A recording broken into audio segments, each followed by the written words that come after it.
আমার মেয়ে মনে হয় তোদেরকে মফিস বানিয়ে দিছে। খালামণি, তোমার কথা তো আমি ঠিকভাবে বুঝতে পারলাম না। মানেটা আমি বুঝিয়ে বলতেছি।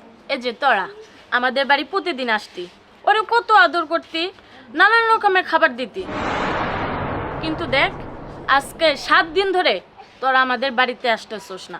এর জন্য ও বললো যে মা আমাকে বউ সাজিয়ে দাও, আমি ওই বাড়িতে যে ওদেরকে মজা দেখে আসি, তাই তো সাজিয়ে দিছি। তার মানে তোর মেয়ে বসে যাইছে, নাটক করতেছে, বিয়া করে না।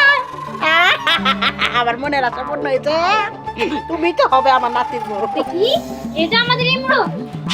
এই এদিকে আয়। দেখি।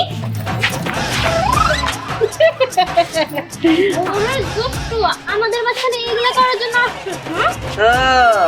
তার মানে তুই আমাদের সবাই গোলা বাজায় নিয়ে হাতটা ধরছ, তাই না? তোর এত আদর করতি, তুই আমাদের সবার মাঝখানে গোলা বাজায় দিত। আই রে রে, তোর কি কমু? এইটুকু বয়সে আমার ঘরে ব্যক্তিরা মফিজ